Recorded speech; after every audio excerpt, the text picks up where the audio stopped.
All right, so good afternoon, everyone.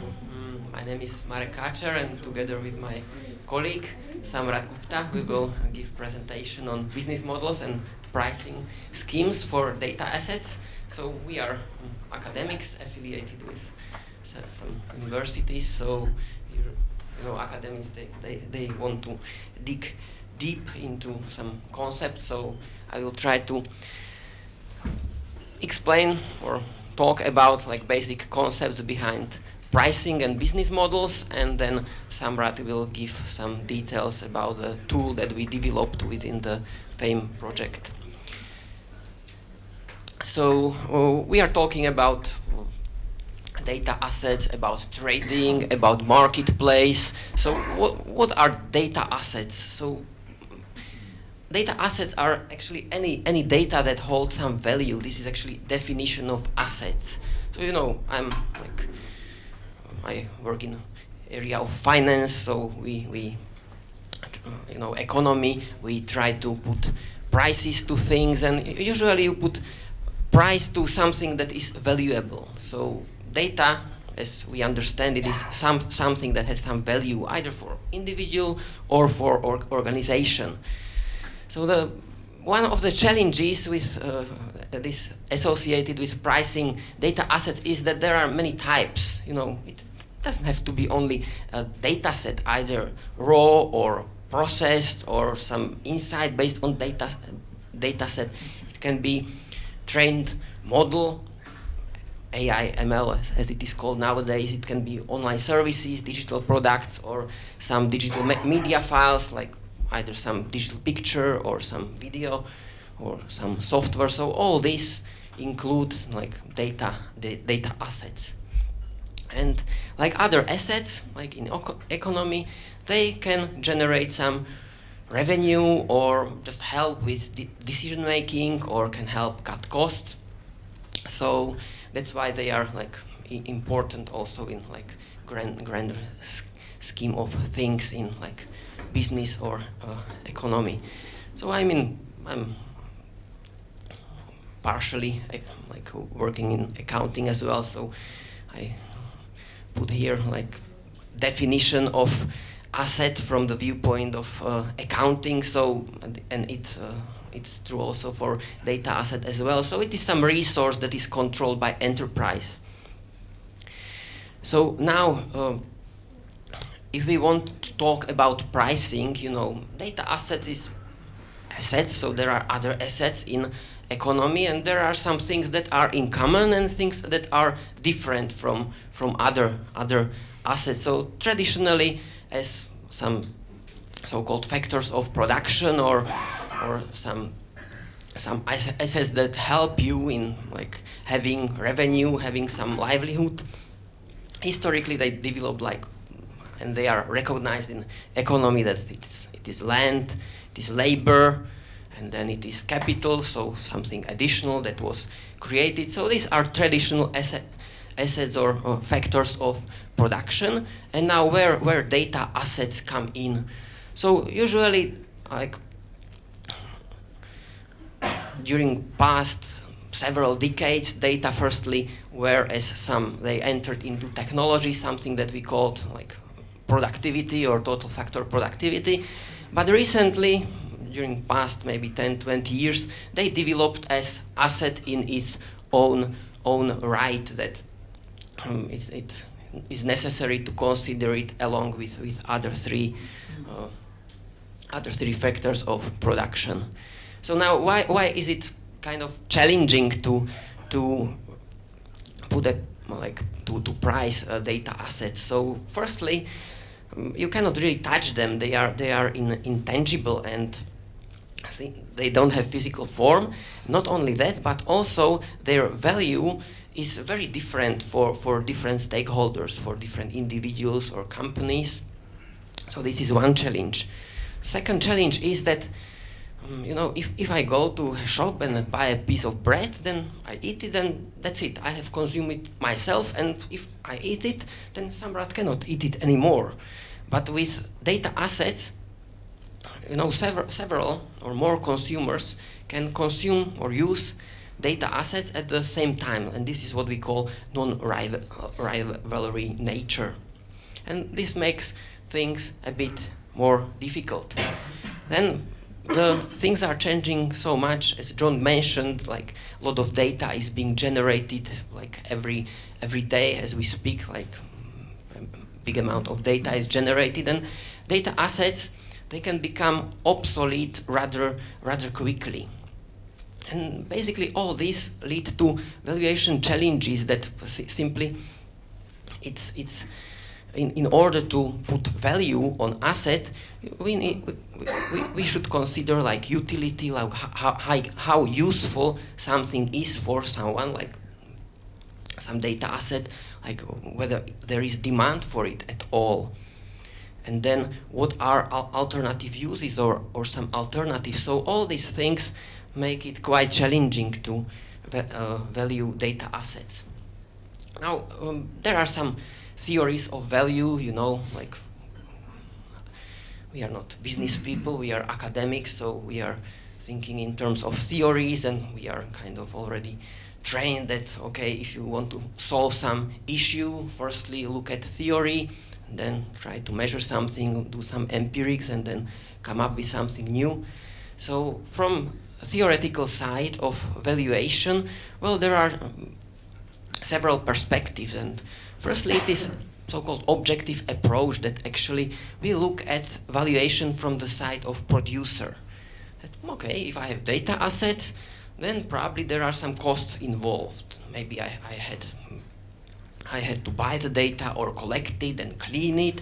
I have to maintain it, and so on. So all this is some sort of cost, and this theory says that actually cost of something should be value of something should like fluctuate or be related or anchored to costs. On the other hand, there is so-called subjective approach. So it is valuation from the perspective of consumer. So the central topic here, or central concept, is utility, like how useful something is. So this, according to this approach, the value should be related to utility. Now, in terms of data valuation, there is not yet some accepted theory. You know, it's just we try to look for analogies with other types of assets, and there are many perspectives, and this is based on some recent classification or categorization of theories or models or approaches. So the first approach is called like market-based model. So from market-based model, it says that, well, the price of data asset should be related to some components that are related to data assets that can be bought or sold on market. So there are things related to income, like if I have data asset, then I'm entitled perhaps to some income, or there are some costs involved, so it basically incorporates or unifies these two subjective and objective approaches that I mentioned before. Then there is like issue of replacement cost. So let's say if I lose the data, so how much value I will have, or how much I will have to pay to restore data. This is another concept that is related to this approach. And then of course there are some markets that operate quite well. So some like partially some data assets can be valued based on concepts developed on stock market. So the next framework is so-called economic models. So this is mostly used for data assets that are developed publicly. It is based on like economic benefits that it brings. And the last data valuation is so-called dimensional model. Maybe you have heard about valuation of real estate. There is so-called like hedonic model, where you put price tag to different dimensions, and then somehow you combine it together. So these are different approaches, and somehow partially they overlap. You may agree or may not agree with it, but these are important pieces of information that are needed for you or for us to give some price to data asset. Now, there are some examples of pricing strategies. So these are approaches that you can take like practically. This is not anymore some theory. This is very, very practical. I mean, for each pricing strategy, there is some example, but it's not like it must be this way, but there are important components that are associated with pricing. So firstly, maybe if you have some asset that you want, data asset that you want to sell, perhaps the first idea that you have is, okay, so maybe it is similar to something that is already traded, so let's have a look at prices of similar assets. So that's the idea. That if your data set is something similar, that is to something that is already traded, then perhaps this is a good idea to have a look at average prices of similar data assets, perhaps try to gauge or measure or estimate what is relative value of your data asset when compared to other similar data assets, or have a look at relative costs, and then you can come up with some price. Well, but sometimes you are not in this situation that there are similar data assets. You know, in economy often we pretend that there is like everything is similar, that there is homogeneous goods, that actually every goods, computer, table, chair, is the same. But of course it's not the case, it is simplification. But with data assets practically it may be that simply yours, it's different. So then what you can do? Well, if it's your kind of like core business to generate data assets, then of course it's important for your company to work. Then your price or price of your data assets should, like your cost should be of course lower to price of your data assets. So it's like important component is cost, and then perhaps some markup. Well, sometimes data assets are just not part of your core business. Simply you do something completely else, but as it happens, you let's say gather some data from some sensors, or just you are doing some necessary statistics, and somehow you develop some data assets. So then you don't care about cost, because in reality it doesn't cost you much. So you can think about how much value it brings to someone else. So there is concept of perceived value, like consumers, like every one of us. If we have some data asset, well, this value is kind of, it may be different, and it's very difficult to find out what the value is. But perhaps that a company needs similar data asset, and perhaps you, through survey or some other ways, you find out like how much it costs for them to have such a data asset. So it can be like your data asset you can find out, okay, so this may be the value for my customer. This may be the value of my data asset. So again, we can add some markup. So that's like core of value-based pricing. And it's also mentioned like usage-based pricing in different pricing strategies. Well, here already you should have idea what you want to charge for one unit, and then of course like price is proportional to number of units.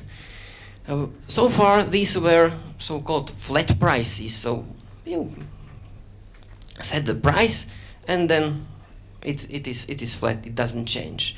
But maybe you want to use, or you want to adjust price based on demand. John mentioned that like companies like maybe Ryanair, low-cost operator is selling like flight ticket depending like on the time when do you want to fly. If you want to fly tomorrow, probably the price will be very high, but if you want to fly in 2 months, you can pay, I don't know, 10 euros or 10 pounds. So it's like base price that is computed using maybe some of other approaches, and then you add some component that is related to demand. Now, another option is auction-based pricing. So, you know, auction, what it is, like eBay type thing. So if you're, this is, well, it's true that it's used mostly for physical assets that they don't have this non-rivalry nature, but sometimes it makes sense also for just normal data asset to use this option. So simply there are several bids, and you will sell for the maximum price. And the last one that I want to mention is customer segmentation. So basically what it is just value-based pricing, but the price is different for every segment of your customers. So of course the necessary ingredient is that you have some rough estimate of value that your data asset brings to some group, and then you can multiply with some markup, and then you arrive at price. So these are examples of pricing strategies that can be used with data assets. Now we mentioned that we want to talk about business models and also pricing strategies. So what are differences? So pricing strategies is basically determination of price. And well, there are of course different factors that needs to be taken into account. I just was talking about, but business models, they incorporate also pricing strategy, but it is in general model how you want your company to generate revenues. So it's like broader things, like broader concept than pricing strategy. So I will mention a few business models that can be related to selling data assets, for example, also on marketplace such as Fame. So firstly, it is freemium model. So freemium means that product with basic features is generally free. So it can be data set that maybe, I don't know, on companies funded by private equity, for example, company Crunchbase is doing something like this, that simple information are available for free, but if you want something additional, then you have to pay for some subscription, or simply it's available at premium. Or let's say cloud storage is also like similar, like the idea is similar, that some small amount of storage is for free, and then if you want to pay, if you need more, then you have to pay more. So when this model is useful, well, of course, what this business model does is that it creates a big customer base, because, you know, free, if something is free, okay, so why not to give it a try? And then your success as a business depends on like rate of conversion, like how many of these customers that, or your client base, how many of them will convert to paying customers. So it can go well, but it can go also wrong. So there are of course many examples of companies that use such model. Then another model is subscription model. So you are not really giving anything for free, but you are charging at regular intervals for access to your data asset. So this model works best if customers will have there something new. So if your, let's say, data is updated, and this means that, you know, always the customers will find there some more value.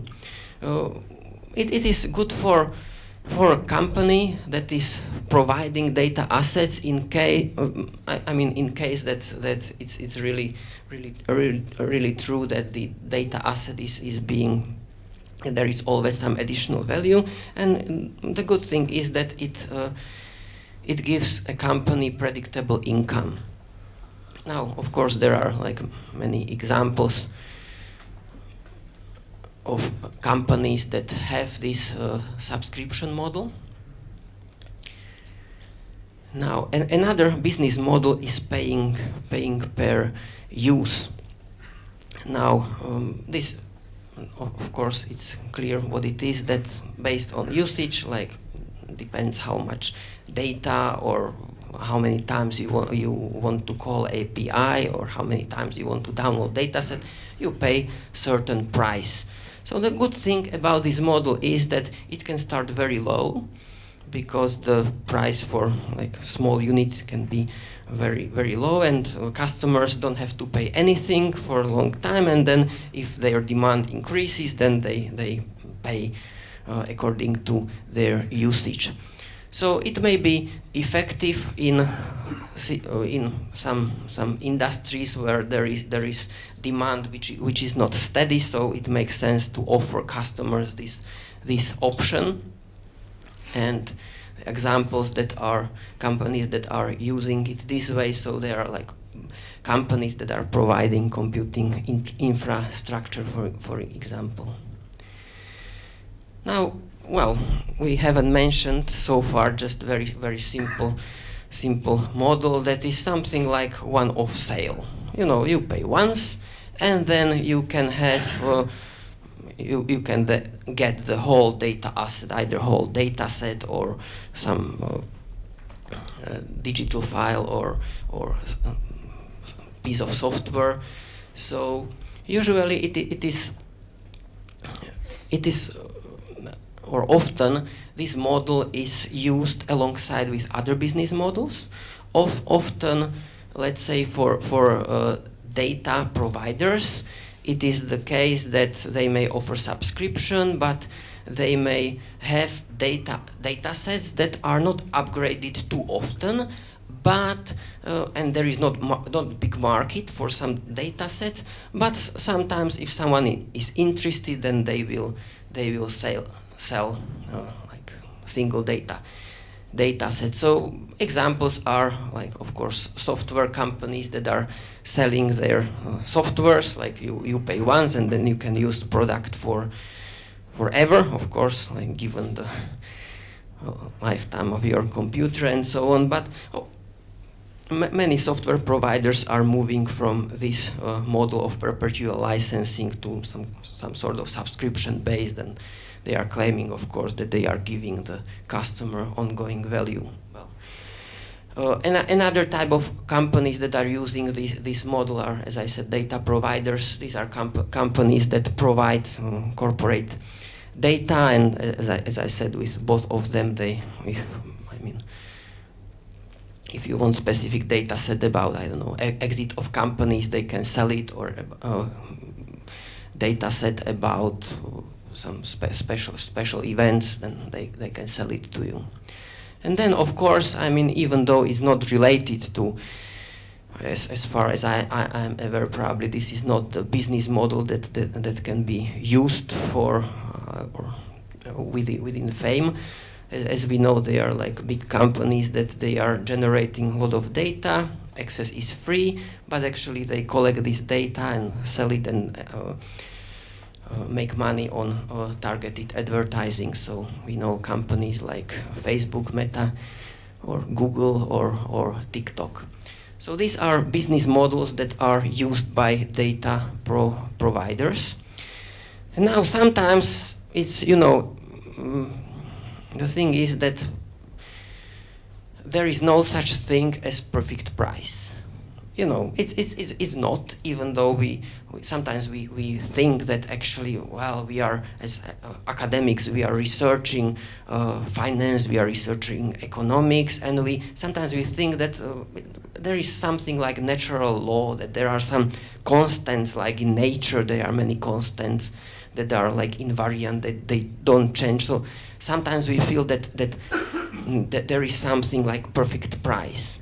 Well, there is something similar. We call it in financial markets, we call it fundamental price. So there is something that that works like anchor to which or around which market price fluctuates. But sometimes it's very difficult to compute. So you know, a lot of time, like if you want to get the price perfect, you have to experiment a bit. You know, you have to be some what we call like price discovery. So you have to try a few times, and sometimes even big companies somehow it doesn't work so well. So example is like companies like Disney Hotstar in India in 2023. What happened is that somehow they lost broadcasting rights to Indian Premier League, and they just didn't adjust their pricing. They felt it's not really that important.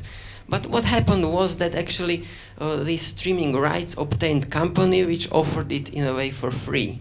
So and in India the the demand is relatively very much price sensitive. So you know, if customers don't feel they get enough value, then simply they go somewhere else. So this is exactly what happened, that many subscribers just lost interest in having this subscription. And the moral of the story is that the pricing strategies, ideally, you should know which component of your product brings value to your customers, because otherwise you are just shooting into the air with your price.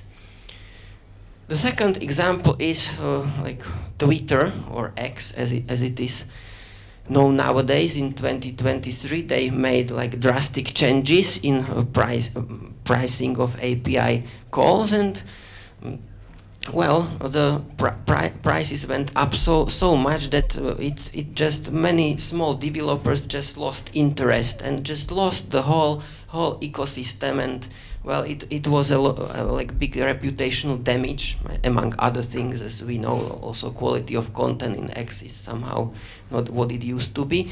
But I mean, it was a problem. So the moral of the story is that preferably like adjust your price gradually, like don't make too big changes. So well, now where AI and these large language models come in supporting pricing strategies, well, there are benefits for buyers. That's, I mean, of course, if you ask ChatGPT or Copilot or some other model, then you can get decent price comparison. You know, if your prompt will be good enough, and then for sellers, of course, it can help to do market analysis, and there are some promises of dynamic pricing. But still, I mean, we should take the answers with a grain of salt, because you know these models will give you only what is already there. So even though, of course, it will be processed much quicker than you can ever do, but still, you know, there may be something that's simply they are not able to detect. So now in FAME, you know, the whole this training is part of this FAME, European FAME project, where this FAME marketplace is developed.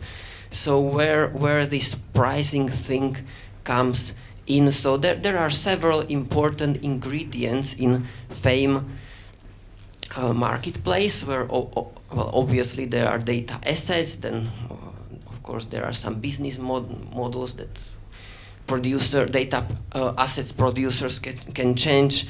There is strong governance. This is one of important features of FAME. There is market focus, but we have here also a tool which we call pricing advisory tool.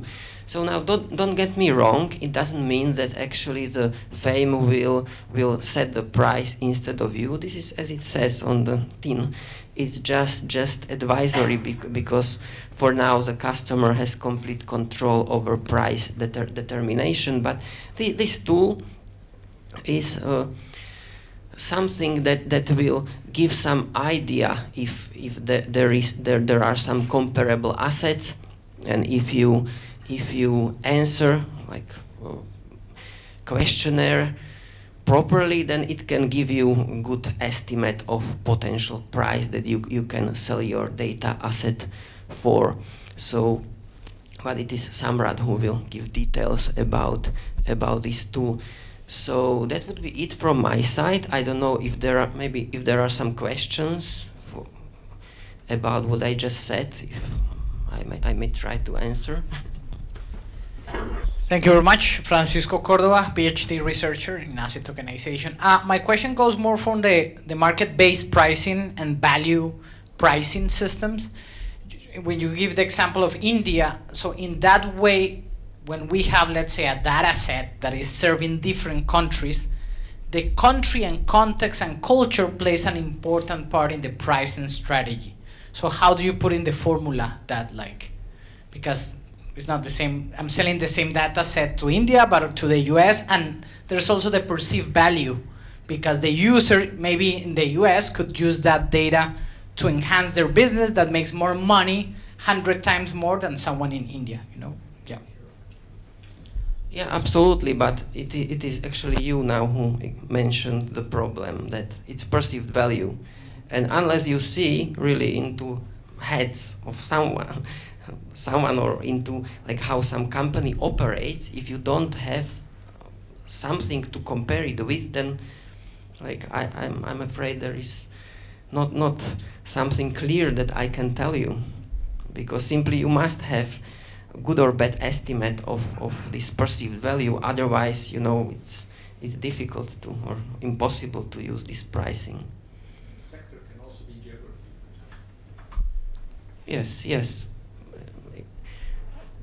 It's true that, but it's you are alluding to this last pricing strategy, which is like sector-based pricing, but still there is important ingredient, and it is perceived value for given sector.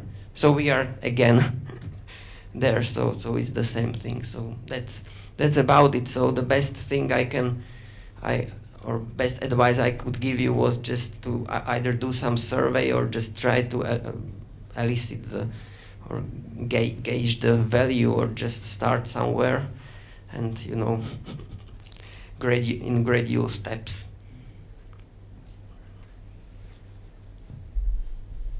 Okay, any other question? So John said 7 minutes, so or 7 seconds. Sorry. No. Okay, so thank you, and I'll give floor to Samrat.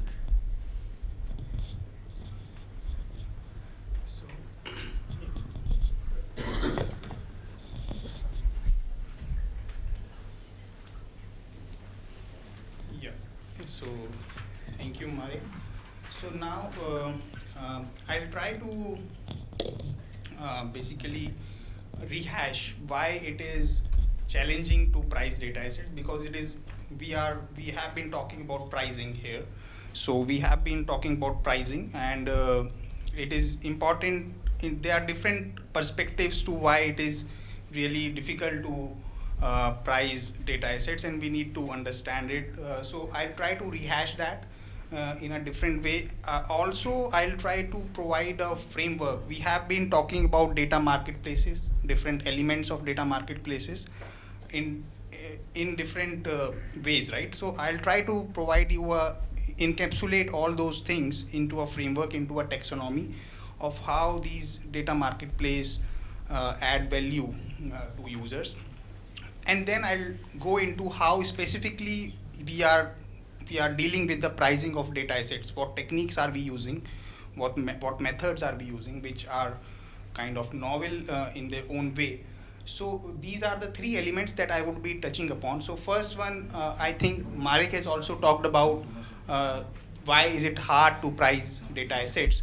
In a more layman language, you would understand that it is, in case of data, customers would have a lower willingness to pay because they don't see the physical object, right? They don't see what it is, what utility it will provide them. It's just data with so many numbers and text and so on. So how can they get value from that? So that's difficult to see, due to which there is inherent lesser willingness to pay in the case of data.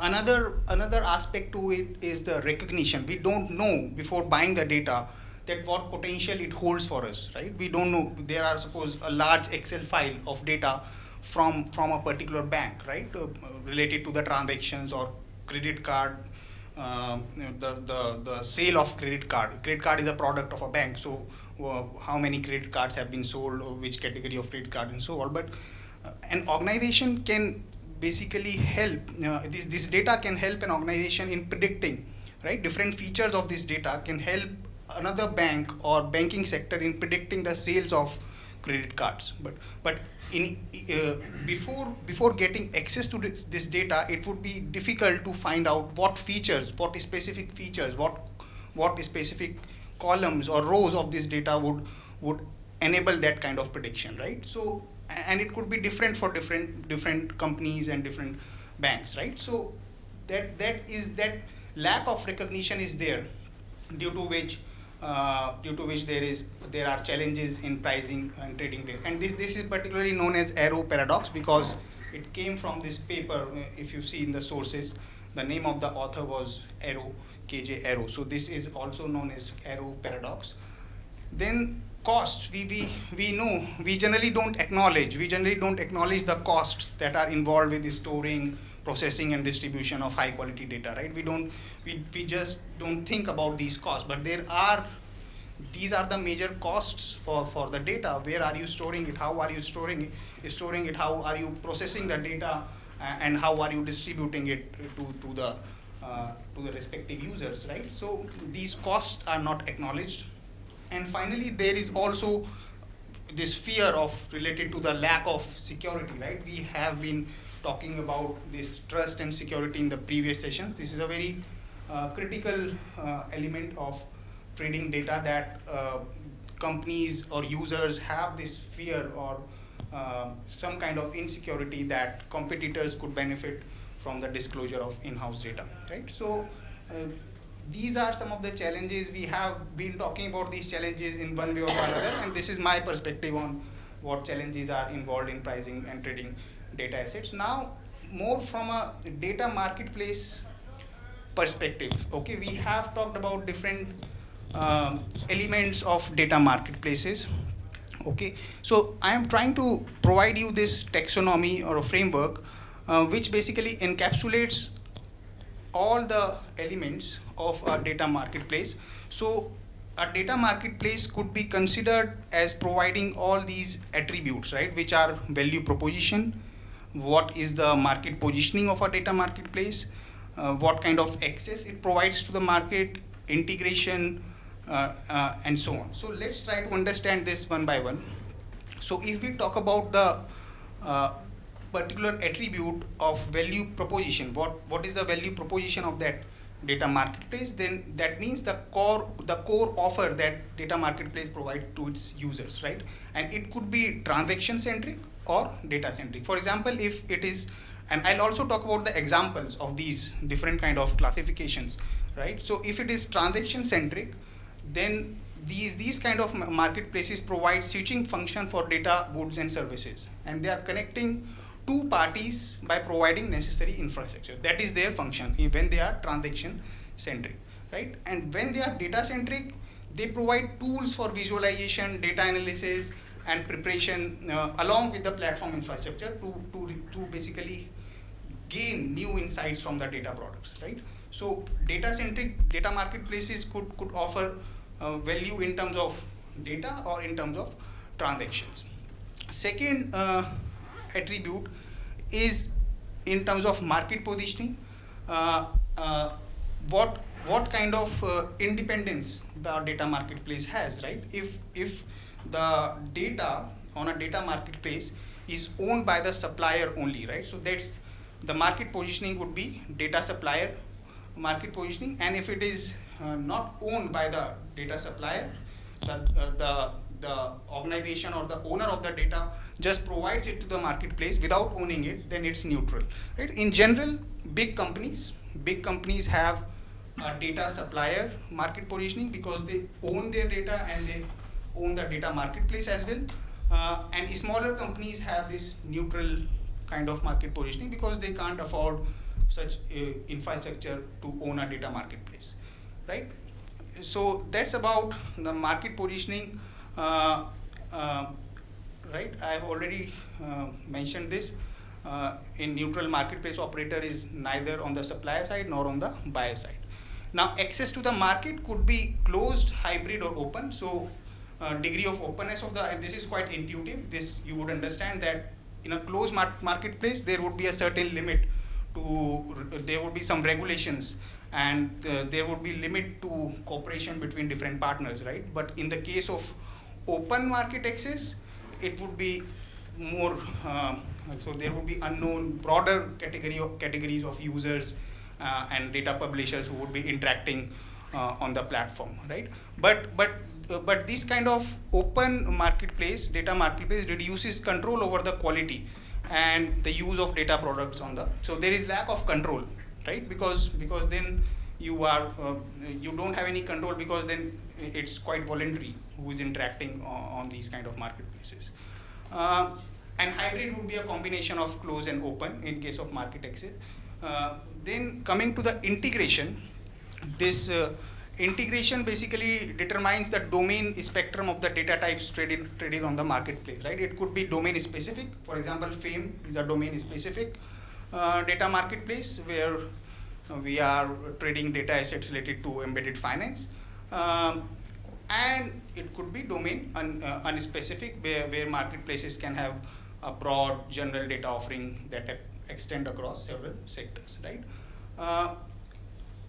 Also, now all these were related to value proposition. Now, data marketplace also add value, right, through transforming data. So this particular attribute is related to value addition through a data marketplace. Okay, so this basically tells you the degree to which data in the marketplace is syntactically and semantically checked and prepared, right? So, for example, it could be a data marketplace could simply offer raw data, where the trading is limited only to forwarding of data packages or data streams in unprocessed form, right? Raw data, just simply raw data being traded on the platform. Value can be added in the form of normalization, where data is compared with the standardized data model and converted into a syntactically uniform format. So there is some value being added to the data, something beyond the raw data, right? And then there could be some sort of aggregation by a data marketplace in a report-based aggregated format, which could be organized into logical packages to prepare data assets for further analysis, right? So if there is some kind of dashboard that data marketplace is providing using different data assets, then that kind of aggregation would add further value to the data. And finally, there is value added in the form of quality assurance, where data marketplace performs consistency and quality checks on the traded data. So this is the ultimate form of kind of to determine what quality data is being traded, so it would be of more value to the users. Okay, so this was about the value added through transformation. Then the architecture we have been talking about in the previous session with Gert and Christoph. We talked about central and decentral architecture, right? A very clear and concise presentation of that. So I'll not talk more about it. And FAME, by the way, is a decentralized data marketplace. Then coming to pricing models, right? So there could be pricing model which price, as Marek suggested, is a composition of the final price paid by the data buyer for the data product, right? So it could be free, you know, some non-profit organizations or public authorities can be selling their data for free, right? Then there could be fixed price, right? For fixed price charging for a particular data asset where data is made available for a certain period of use. They could be packaging also in the form of bundle of data assets. So some data assets could be available as a bundle, which is called packaging in this. So differently staggered packages are offered at a fixed price, and so there are own advantages of bundling and unbundling products, right? For example, you might have been consuming TV channels in a bundled form, right? You have cable subscriptions where you get multiple channels in a single bundle, right? So sometimes bundling is useful because you get wide access at a certain price, and sometimes bundling is not so useful, or packaging is not so useful because then you get lot of extra products which you will never use, right? So you are essentially paying a price. You are, say, getting 100 TV channels and you are only consuming 10 of them, so you are paying price of 90 extra TV. So the same thing corresponds with the data assets in the form of packaged pricing, but sometimes it can be useful because you get more access. Then pay-per-use. So Marek has already talked about it, sets the price for each unit consumed and measures the final price based on the units consumed. And progressive pricing. So progressive pricing it incorporates the demand of the data products, and it is generally useful when we have to restrict the dissemination of data products, right? Because as the demand increases, the price also increases. So if you want to restrict or constrain the dissemination of data products, then progressive pricing would be useful. On the other hand, free price model would help you in acquiring more customers, and Marek also touched upon it, that if you want to acquire more customers on your platform, free pricing would be useful. But then it also depends on how many of these customers are actually, what is the conversion rate, right? How many of these consumers are basically making repeated transactions on your data marketplace. So that's about the pricing model, which is basically the composition of final price. But revenue model is more from the data publisher perspective, right? What are the turnover patterns of these data owners or publishers through which they are making money, right? So it refers to the specific pattern of turnover generation and how a data marketplace operator earns money. So again, there are freemium. I think Marek has talked about freemium, flat rate. So there are different kind of schemes here where in freemium model, user must pay a fee for an extended or full range of functions, while basic functions can be used for free of charge, right? And so on. So now, looking at this taxonomy, it gives you an entire overall broader picture of what a data marketplace consists of, what are the different elements of data marketplace, and when you are, suppose, working or dealing with a data marketplace as an owner of such a platform, then what are these different attributes that you need to take care of as a platform manager, or if you're involved with such a platform in any professional capacity, right? These are some examples of data marketplace that are currently existing based on the classification that I've already provided, right? So, for example, you will see, and these are like, FAME is an upcoming platform on data marketplace on which we are working, but you will see all these data marketplace are not, they are not very old, right, in terms of time. Davex was founded in 2015 and so on. And you'll see all these in terms of pricing model, how are they classified, revenue model, architecture. FAME, currently, yeah, we are expecting to launch it by the end of this year, and architecture is decentralized, and we are using multiple pricing models, which I'll talk about in my further presentation, and revenue model is also multiple, right? So that's about overall snapshot of what data marketplaces are. In terms of FAME, how we are pricing data in fame.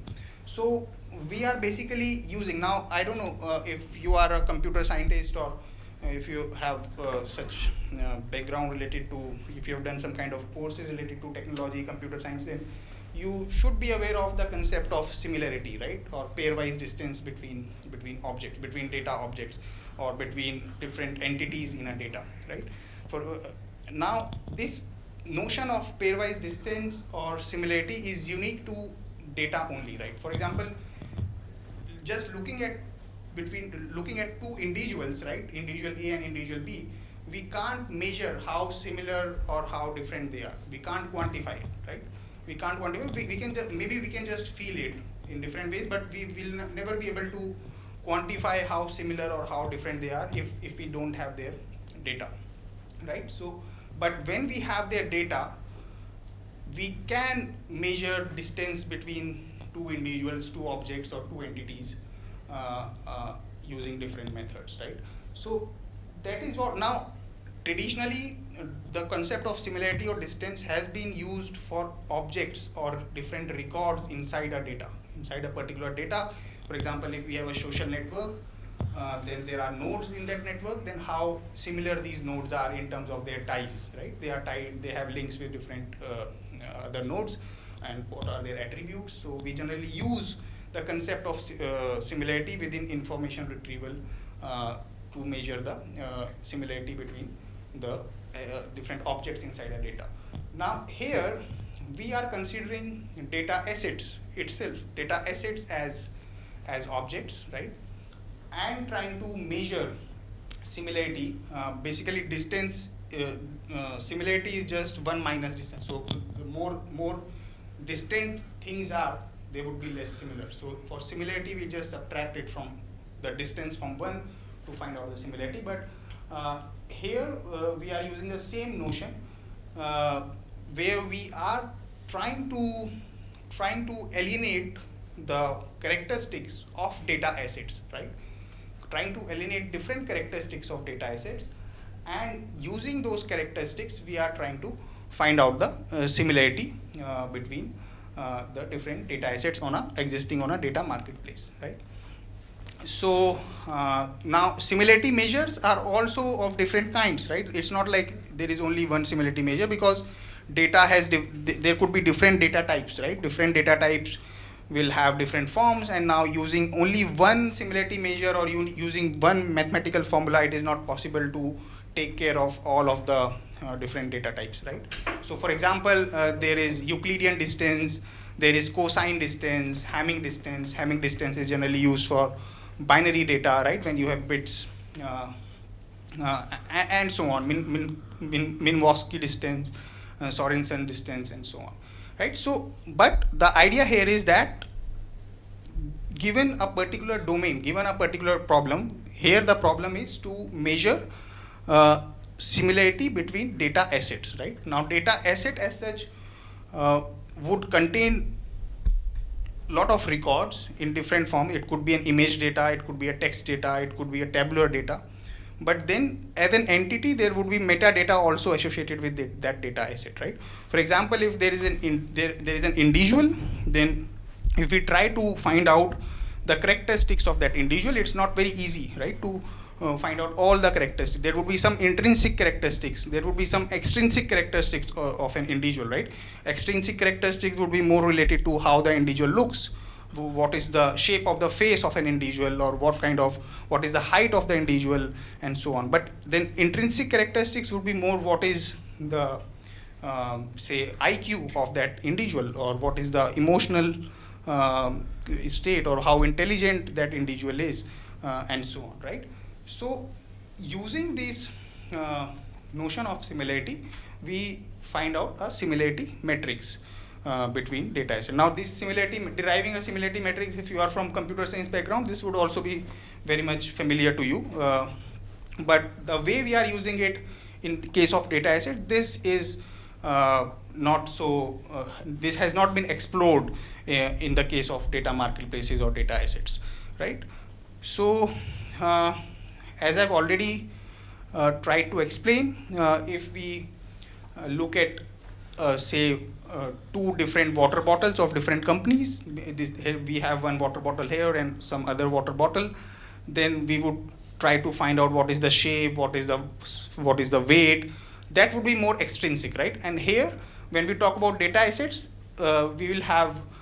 we can capture the characteristics of these data assets through logical characteristics, which would be asked to the publisher, the owner of the data, who is publishing the data asset on a data marketplace. So there would be different kind of questions that only data owner would be able to answer, because the data owner knows all about data, has been, he or she is quite experienced with that data. And I'll give you some examples of those questions that we are asking on the FAME data marketplace. So the idea here is that some of these characteristics could be answered in terms of logical responses, some in terms of ordinal responses. Ordinal means, for example, ordinal is if you so there is some kind of ranking, right? Temperature, what is the temperature? It is low, medium, and high, right? So that is ordinal response. So I'll show you through an example. Numeric would be simply a numeric characteristic. For example, how old this data asset is. So simply a numeric characteristic, right? And then there could be other categorical characteristics where there is no, so basically categorical so ordinal is a kind of a categorical characteristic, but categorical can be nominal or ordinal, right? So for example, what is your gender?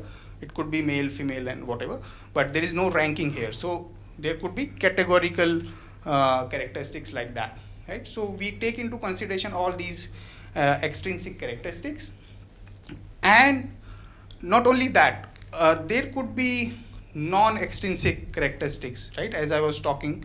So if we talk about individuals, how they look, what is their physical appearance, what is their height would be extrinsic, but more intrinsic characteristics could be what is their, how healthy they are, right? Do they have any diseases, and so on. So these are non-extrinsic characteristics.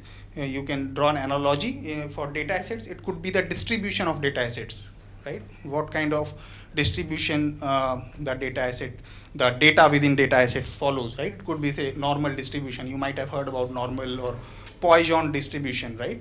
Or power law. If it is a social network related data, then there are chances that the data would follow power law degree distribution, right? So data, what kind of distribution the data follows. There would be some metadata associated with data assets, which will be mostly in the form of textual. For example, description of the data asset, right? What is this data being used for? What purpose this data asset will be used for? How was it collected, and so on. So there could be some textual characteristics associated with data assets.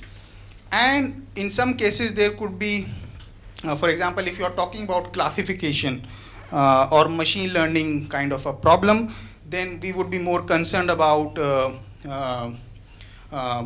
features. What kind of features are there in the data assets and how overlapping these features are. Like if there is a class overlap between the features, then the classification would not be so good, right?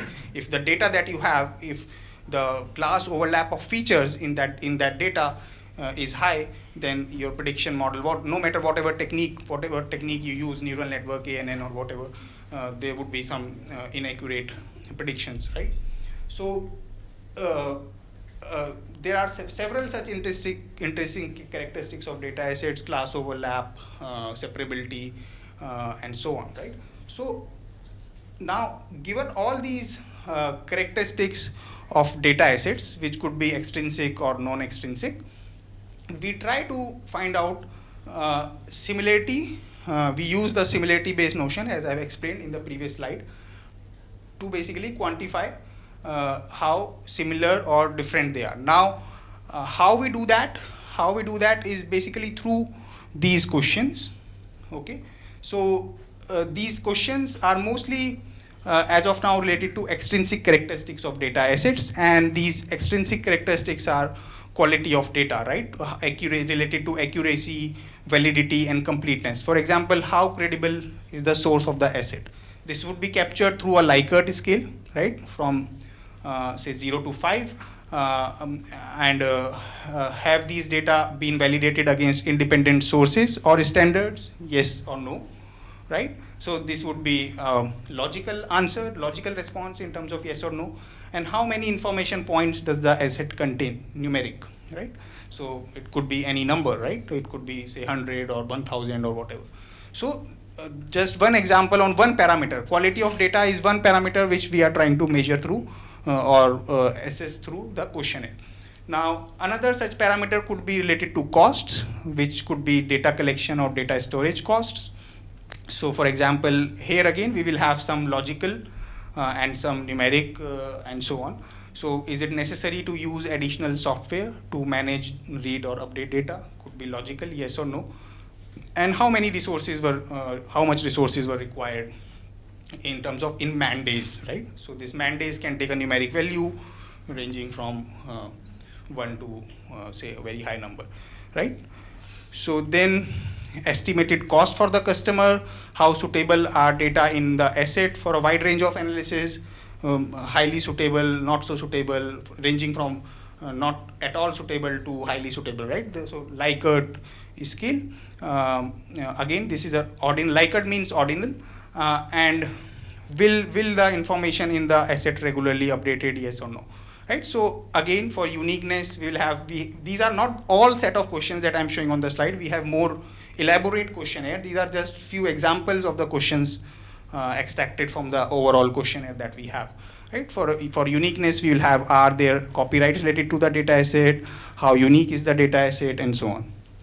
And finally, we are also taking into consideration a parameter related to the environmental sustainability on the FAME platform. So we ask questions related to environmental sustainability. For example, to what extent was renewable energy used in the process of asset creation? Now data owner or data publisher will know it and can answer these kind of questions. So we are considering these extrinsic characteristics of data assets on the FAME platform and using these extrinsic characteristics, right, which would be in the form of ordinal, numeric or logical responses. Now you know that we are defining a similarity measure, okay, and you also know the concept of intuitively you know what similarity measure is now, but mathematically a similarity measure should follow these properties, right? For example, a similarity measure should, the value of similarity measure that you the value should be between 0 to 1, right? Whatever value you get should be 0 to 1. It should be reflexive, which means that if the value should be 1 only if the data assets or the objects that you are measuring similarity between are same, right? If they are not same, then the value should not be 1. Symmetry, similarity measure should be symmetric. That is, if the similarity between A and B is say some number, then the similarity between B and A should also be same, right? So, and you would understand it quite intuitively. There is nothing that I can explain here. Probably triangle inequality is bit more not so intuitive, but this is also one of the properties that these similarity metrics should satisfy. So if you take data assets on a triangle, right, similarity on the data asset, and you might have studied this property in your elementary classes. It is also called as transitivity or triangle inequality, that the sum of two edges of a triangle should be more than the sum of the third edge of the triangle. So now here the triangle means, the edges of the triangle mean the similarity, distance between the data assets. And distance is nothing but 1 minus similarity. Okay, so these are the properties of a similarity measure, any similarity measure that you are going to define given your problem, right? We are basically doing this similarity measurement in 2 steps. Okay, the first step is, now in the first step we are not creating any new formula. We are using SBERT, sentence-based BERT technique, to extract textual data, right? Because I talked about non-extrinsic characteristic, and textual data was also there, right? So textual data is more descriptive in terms of what is the title of the asset, what is the description of the asset, right? So we need to incorporate that also while measuring similarity. So we are using sentence-based BERT model Now this SBERT is a module to access, use, and train state of the art image and text embedding models, right? And this SBERT basically helps you to compute similarity based on cross encoder models, and it unlocks a wide range of applications. For example, paraphrase mining, semantic search, and so on, right?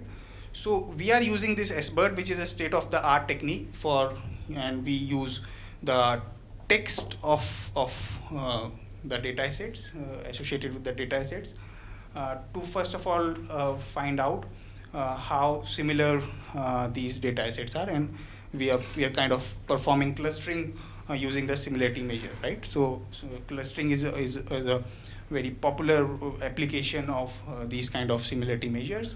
So first we do this kind of clustering where we find out clusters using SBERT of different kind of data assets, right?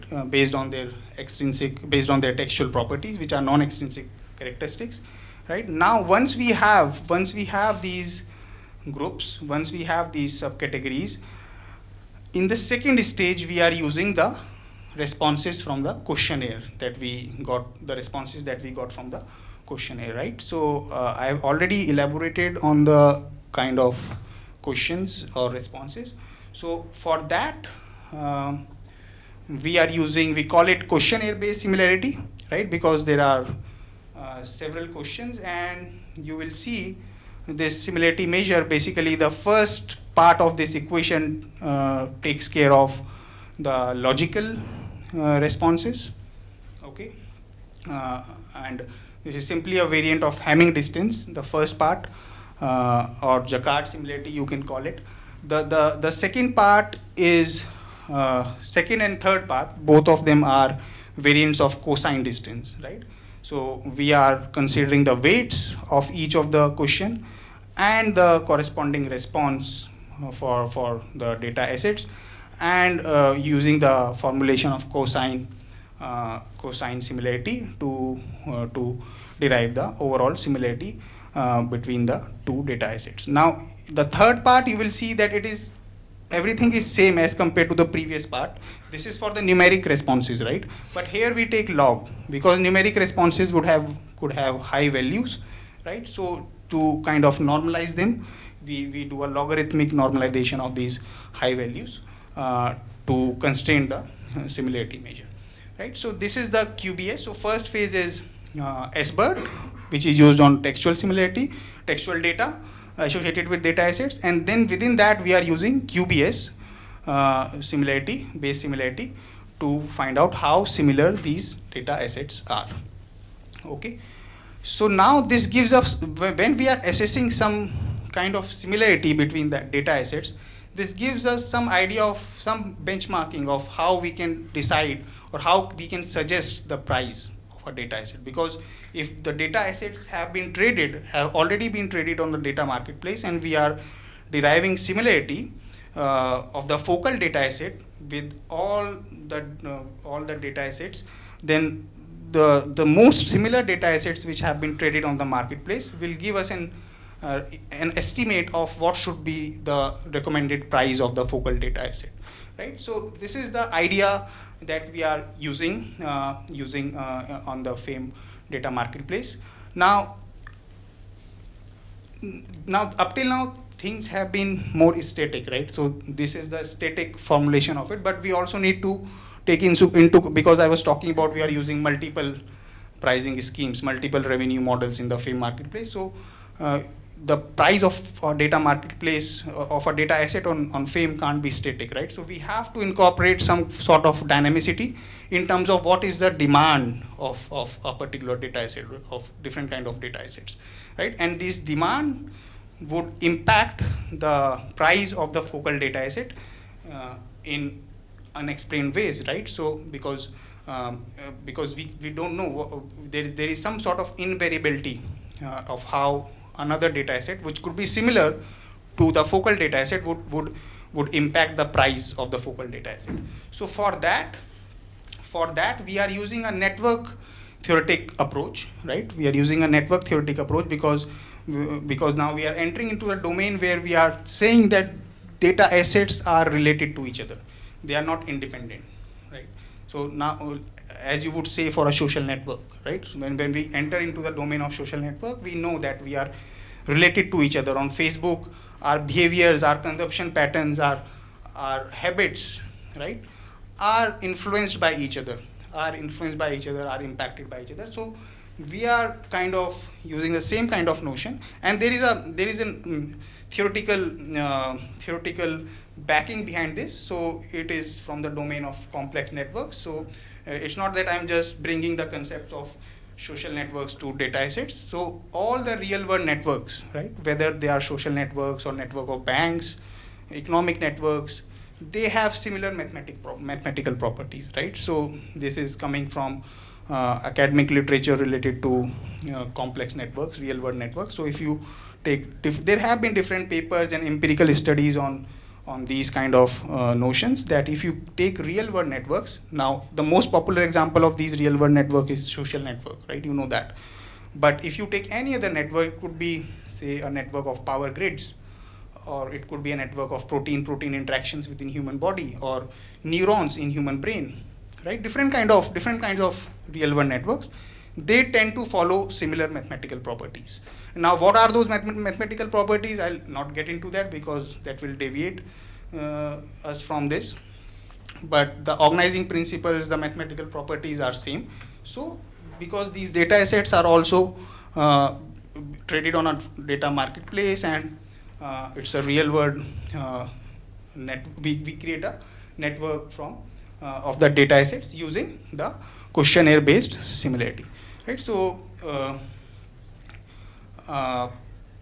again the same thing, we use QBS, the threshold. Wherever the threshold is greater than 0.5, we consider a link between the data assets, right? So this leads to a formation of a network, complex network, real world network. Different terms have been used in academic literature. So a complex network of data assets, or a real network of empirical network of data asset is formed. And once we have this kind of data asset, we use the concept of eigenvector centrality, right? So when we get into the domain of networks, we have the concept of centrality. I don't know if you have heard about, say, degree centrality, or betweenness centrality, closeness centrality, right? One of the very important centrality scores is eigenvector centrality. The intuition behind this kind of centrality is, so the idea of centrality is basically how important a node is in a network, right? Now this importance could be in the form of how many connections this node has. Just take an example of a social network, right? For example, I am a part of social network. My importance could be how many connections I have with others in a network. So that's one way of thinking about the importance of a person. Second example could be that given any two nodes in a network, if they have to interact, if they have to go from here, from their own place to the second node, will they pass through me? Okay, so how many such paths are there in a network which won't be transferred without me? Right? So betweenness centrality, that makes me very resourceful. I'm so resourceful that I can connect or disconnect to people because they won't be able to talk to each other without going through me. Okay, so that's the notion of betweenness centrality, and so on. So these are different notions in terms of social network, but as I said, these notions would apply to a real world network of data assets also. Okay, so now eigenvector centrality is important because now here we are not considering the direct connections, right? Just imagine a situation where I'm looking at a node, at the number of connections of a node, 100 or 10, or just comparing the number of connections versus I'm comparing the quality of these connections. For example, a person having 100 connections, or suppose I'm having 100 connections, okay, with ordinary people, but a person in this network having, say, 5 connections with people like, or people who know or who are connected to, say, Bill Gates, right, or Will Smith, or Elon Musk, right? So celebrities or influential people, right? Directly a person having only 5 connections as compared to me who is having 100 connections with ordinary people, this person is connected to such influential people, right? Or is connected to someone who is connected to such influential people, right? So it's a recursive, think about it in a recursive way. So how resourceful this person would be, right? Just having 5 connections, but these connections are of high quality. Bill Gates, he can reach Bill Gates within one degree, within only 1 connection, or maybe 2 connections, or maybe 3 connections. So recursive way of thinking about it, right? So that is the concept of eigenvector centrality, where we so now we are using this eigenvector centrality because we have something as number of transactions of the data asset, right? So when we are on the data marketplace, fame data marketplace, how many transactions or sales have taken place for a particular data asset. So we are incorporating that transactions along with the eigenvector centrality score of the data asset, of the focal data asset. So for example, if we talk about, say, node number 6, this data asset 6, then will be considered about the eigenvector centrality of 1, 7, 11, and 17, because this data asset is directly connected to these 4 data assets. So the price of this data asset, or the number of downloads of this data asset, would be impacted by 1, 11, 7, and 17.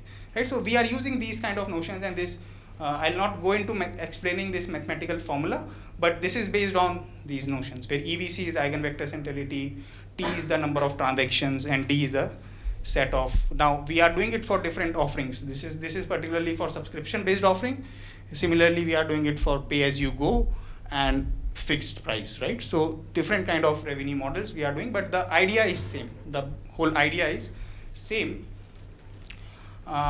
Here I'm trying to explain, I've already explained it, but again visually trying to explain what eigenvector centrality is. So it doesn't take into consideration the number of connections, but how important these connections are in a recursive manner. So we go on computing eigenvalues, eigenvectors when we compute eigenvector centralities, right? And the concept of eigenvector centrality was more from an academic point of view, was given by Philip Bonasic in 1987. So it's not a very new concept, it's an old concept, but it's very important and very relevant when we are talking about this networked era, right? Networked digital era, where things are networked and so on.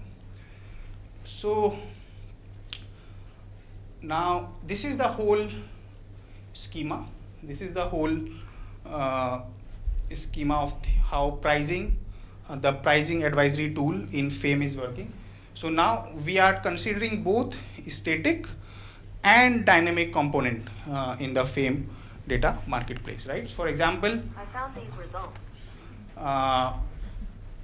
We first derive the price based on questionnaire answers and the business model, right? From the responses in the questionnaire we have, and we have formulas related to that, and specific to the model, subscription based, pay as you go or one time buy, right? We get a price, say P1, right? We get a price from a static component, say P1.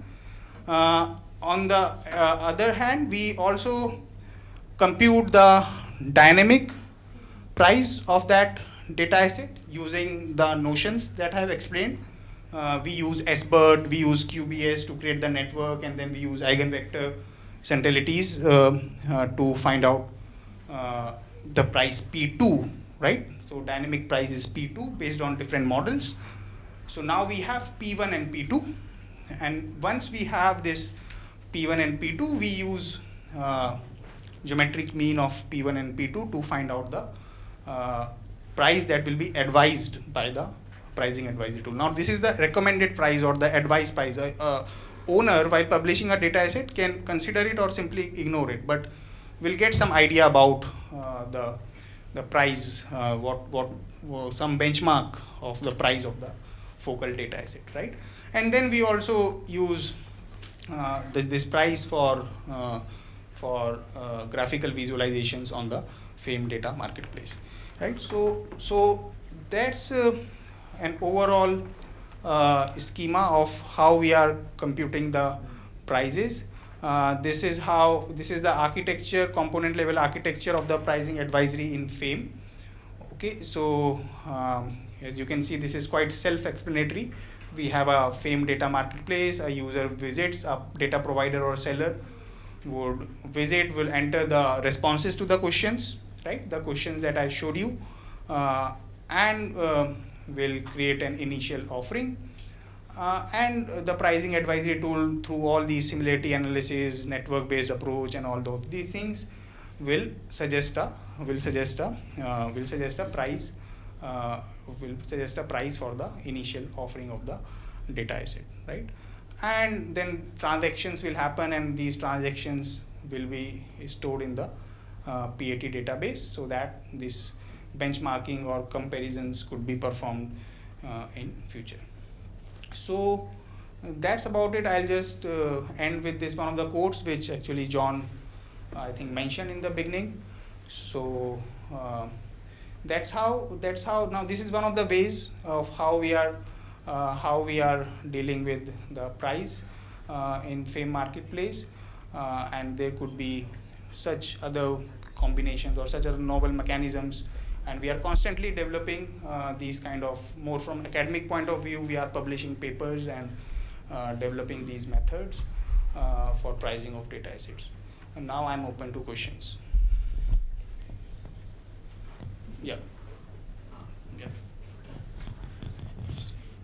So let's suppose I have a data set. Yeah. And the platform hasn't sold data sets before, so you don't have those reference points. Mm-hmm.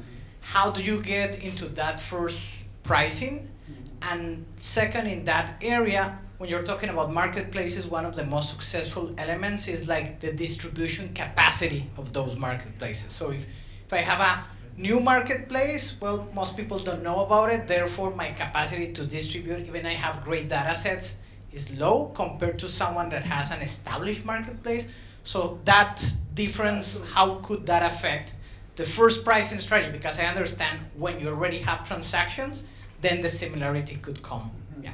So we also have something called as questionnaire-based price. So we have something called as QBP, which is just a questionnaire-based price, because we'll have answers to the questionnaire, and from those answers we are deriving the price of the data asset when we don't have any such comparisons, or we are unable to make any. But this is a typical cold start problem, and this is how we are handling this problem, through questionnaire-based prices when we don't have any transaction data. Once we have the transaction data, then we can start doing these kind of comparisons and advanced methodologies to find out the more accurate price and so on. Is that okay? Any other question? Yeah.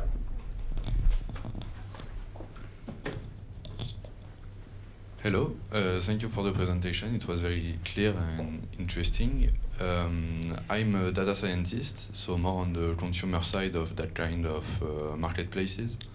I know how tough it is to find data sets that you can actually learn from while training your models.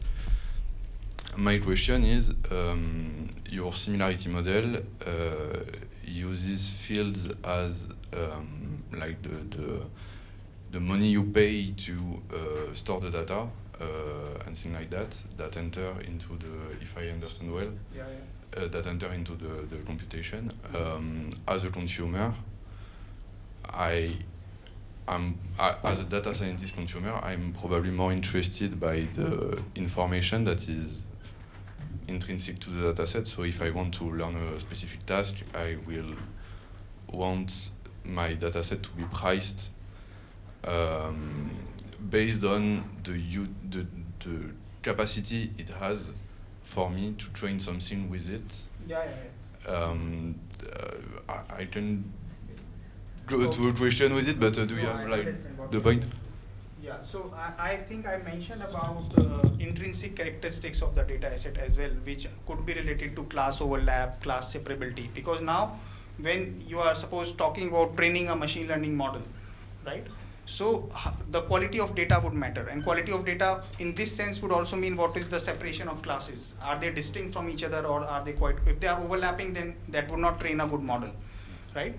So if we derive, and we have actually published a paper on that, if we derive a class overlap score, and this is just one example, right? There could be several other such intrinsic scores, measures to capture these kind of intrinsic characteristics. So we have, the example that I'm giving you is related to a class overlap score of a data, right? Now, if you have these kind of scores related to the quality of the data, you can use, I showed you the questionnaire-based similarity equation, right? Now, this score, depending on what range of values it would lie in, if it is says from 0 to 1, then you can again use numeric, you can treat it as a numeric, and you can use cosine similarity measure to find out the similarity between these intrinsic characteristics, right? So append the equation that I showed you with intrinsic characteristics. So that is one way of handling it, right? Does that answer your question? Yeah. Yeah, thank you. Any other question? Heather? Thank you. Thank you.